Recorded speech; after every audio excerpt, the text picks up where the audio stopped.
పరమాత్ముని చేసిన కఠినమైన పోయవాడు పరమాత్ముని చేసిన వాల్మీకి ప్రియమైనది శ్రీరామ నామము వాల్మీకి ప్రియమైన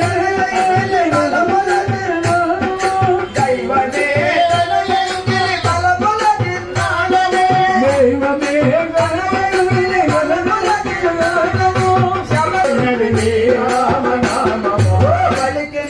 పుణ్యమే శ్రీరామ నామ రాఘవ